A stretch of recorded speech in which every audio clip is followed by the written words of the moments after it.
Friends, आज की इस वीडियो में हम बात करेंगे हड़प्पा सभ्यता के बारे में। तो चलिए फ्रेंड्स स्टार्ट करते हैं। हड़प्पा सभ्यता सिंधु सभ्यता भारतीय उपमहाद्वीप की प्राचीनतम नगरीय सभ्यता थी। इसकी खोज भारतीय पुरातत्व सर्वेक्षण विभाग ने किया था। भारतीय पुरातत्व सर्वेक्षण विभाग की स्थापना 1861 में भारत के प्रथम वाइसरॉय लॉर्ड कैनिंग के काल में हुआ था। अलेक्जेंडर कनिंघम भारतीय पुरातत्व सर्वेक्षण विभाग के प्रथम निदेशक थे। इन्हें भारतीय पुरातत्व के जनक भी कहा जाता है। भारतीय पुरातत्व सर्वेक्षण विभाग भारत सरकार के संस्कृति मंत्रालय से संबंध है। हड़प्पा, जो कि भारत का प्रथम सभ्यता स्थल था, की खोज 1921 में जॉन मार्शल के निर्देशन में दयाराम साहनी ने किया था। हड़प्पा के दूसरे स्थल मोहनजोदड़ो की खोज रखालदास बनर्जी ने 1922 में किया था। उपर्युक्त दोनों स्थलों से प्राप्त साक्ष्यों से एक सभ्यता प्रकाश में आई जिसे हड़प्पा सभ्यता कहा गया। नेक्स्ट गाइज, अब हम बात करेंगे हड़प्पा सभ्यता के विस्तार के बारे में। तो फ्रेंड्स, उत्तर दक्षिण पूरब पश्चिम चारों दिशाओं का ये मैप देके मैं समझा रही हूँ, जिससे आपको अच्छे से समझ में आ जाएगा कि कहाँ तक हड़प्पा सभ्यता का विस्तार माना गया है, और इसी पे बेस्ड होके प्रश्न भी पूछे जाते हैं। यह उत्तर में मांडा यानी जम्मू कश्मीर में स्थित है ये जगह, वहाँ तक फैला हुआ है। दक्षिण में दैमाबाद महाराष्ट्र में, वहाँ तक फैला हुआ था। और पूर्व में आलमगीरपुर यानी ये मेरठ में है उत्तर प्रदेश में, यहाँ तक फैला हुआ था। और पश्चिम में सुतकांगेरडोर तक फैला हुआ है, जो कि बलूचिस्तान में है। पहले फ्रेंड्स उत्तर तरफ रहमान डेरी को एक स्थान माना जाता था और दक्षिण की तरफ भरत गांव को माना जाता था, लेकिन वर्तमान समय में मांडा और दैमाबाद को माना जाता है। ये आप लोग याद रखिएगा, ये थोड़ा इम्पॉर्टेंट है, मे बी क्वेश्चन में पूछा जा सकता है। तो फ्रेंड्स, नेक्स्ट हम बात करते हैं हड़प्पा सभ्यता का समयकाल। तो फ्रेंड्स, इसका समयकाल 3500 ईसा पूर्व से 1500 ईसा पूर्व तक माना जाता है, जिसमें माना जाता है कि 3500 से 2600 ईसा पूर्व तक इसका प्राक काल था, और 2600 से 1900 तक इसका विकसित काल था, और 1900 से 1500 तक इसका पतन काल था। तो चलिए फ्रेंड्स, देख लेते हैं कुछ प्रमुख स्थल एवं क्षेत्र। अफगानिस्तान मूडिगाक सोर्तुगुई, बलूचिस्तान मेहरगढ़ रानागुंडई, सुतकांगडोर सुतकाकोह, सिंधु क्षेत्र मोहनजोदड़ो चहुदड़ो कोटदीजी आमरी। पंजाब भारत में है, रोपड़ बांडा संघोल दधेरी। पंजाब, जो कि पाकिस्तान का पंजाब है, वहाँ पर है कुछ जगह, वो है हड़प्पा और रहमान डेरी। और नेक्स्ट है हरियाणा राखीगढ़ी बनावली मित्ताथल।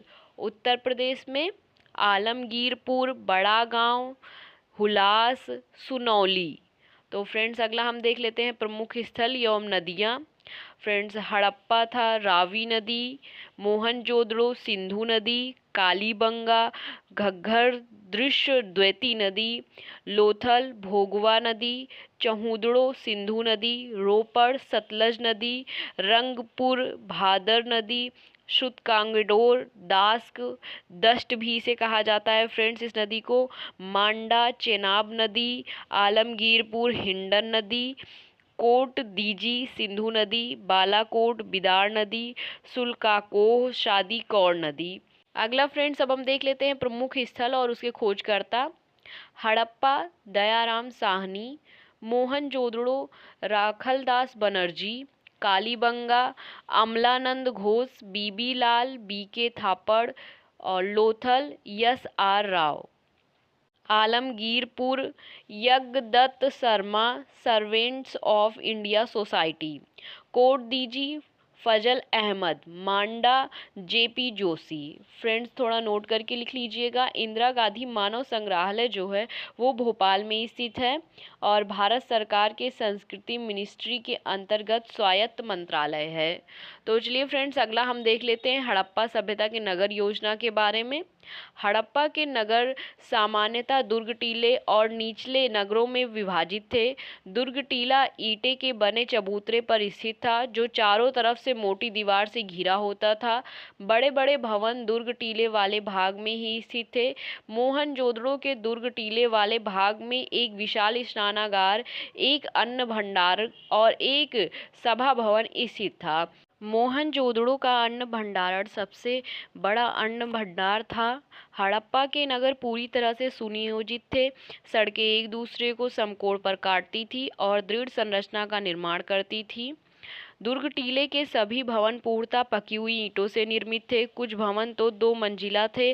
प्रत्येक घर में अनेक कमरे होते थे, आंगन तथा स्नानगार भी होते थे। कुछ घरों में तो कुएं भी थे। प्रत्येक घर की अपनी नालियां होती थी, जो सड़क के नीचे बहने वाली भूमिगत नाली से जुड़ी होती थी। नालियों ईंटों और गारों से बनी होती थी। सड़क की भूमिगत नालियों में नरमुखे यानी कि गटर होते थे, ताकि उनकी सफाई हो सके। यह समकालीन विश्व की सर्वोत्तम जल निकास प्रणाली थी। हड़प्पा सभ्यता में अगर सबसे उत्तम व्यवस्था की बात कही जाए तो वह जल निकास प्रणाली ही मानी जाएगी। तो अगला फ्रेंड्स अब देखते हैं हड़प्पा सभ्यता के आर्थिक जीवन के बारे में, जो कि है हड़प्पा सभ्यता की अर्थव्यवस्था 3 क्षेत्रों पर आधारित थी। पहला तो पशुपालन, दूसरा कृषि और तीसरा व्यापार वाणिज्य। तो चलिए देख लेते हैं डिटेल में। हड़प्पा सभ्यता के पशुओं के बारे में जानकारी उनकी हड्डियों, मोहरों पर बने चित्रों और मृणमृतियों यानी मिट्टी की मूर्तियों से होती है। हड़प्पा सभ्यता के लोग मवेशी, भैंस, बकरी, भेड़, सूअर, गधे तथा ऊंट जैसे जानवरों को भी पालते थे। जंगलों में उनका संपर्क हाथी, बाघ, बंदर, गैंडा तथा हिरन जैसे जानवरों से हुआ। कुछ लोग जो गुजरात की तरफ रहते थे वह हाथी भी पाला करते थे। बाढ़ का पानी उतर जाने के बाद हड़प्पा सभ्यता के लोग बाढ़ के मैदान में गेहूं, जौ, मटर, सरसों, कपास जैसी फसलों का उत्पादन किया करते थे। रंगपुर और लोथल में चावल उगाने के भी साक्ष्य मिले हैं। फ्रेंड्स इसे टिक कर लीजिएगा, ये इम्पोर्टेंट है। हड़प्पा के लोग अपने खेतों की जुताई लकड़ी के हल से करते थे। कालीबंगा से प्राप्त हड़प्पा कालीन जुताई का साक्ष्य प्राप्त हुआ है। हल का प्रयोग करके छोटे छोटे से क्षेत्र में अधिक अनाज का उत्पादन हो सकता था, उससे अधिक लोग अपनी जीविका चला सकते थे। अगला व्यापार देखते हैं। हड़प्पा सभ्यता के लोग अपनी स्थानीय बस्तियों में और बाहरी क्षेत्रों में व्यापार करते थे। लंबी दूरी के व्यापार या स्थलीय मार्ग और समुद्री मार्ग दोनों से तय किया करते थे। बेलन दर्रे के पास स्थित मेहरगढ़ और अफगानिस्तान में स्थित सोर तुर्गोई अफगानिस्तान जाने वाले रास्ते पर पड़ता था। हड़प्पा के लोग अफगानिस्तान, ईरान, मेसोपोटामिया के साथ व्यापार किया करते थे। दिलमुन यानी कि बहरीन मेसोपोटामिया जाने वाले मार्ग पर स्थित था। मेसोपोटामिया के राजा का शारगोन अभिलेख 2350 ईसा पूर्व हड़प्पा सभ्यता मेलुहा के साथ व्यापार की पुष्टि करता है। मेलुहा से जहाज, लकड़ी, तांबा, सोना, कार्नेलियन तथा हाथी दांत की वस्तुएं लेकर मेसोपोटामिया जाया जाता था। फ्रेंड्स थोड़ा नोट डाउन करके लिख लीजिएगा। हड़प्पा सभ्यता के लोग सादे और चित्रित दोनों प्रकार के बर्तन बनाते थे, लेकिन लाल मृद भांड उनकी विशेषता थी। हड़प्पा के लोग सुखाई गई और पकाई गई दोनों प्रकार की ईंटों का प्रयोग करते थे, लेकिन वे सभी मानक आकार के थे, 4:2:1।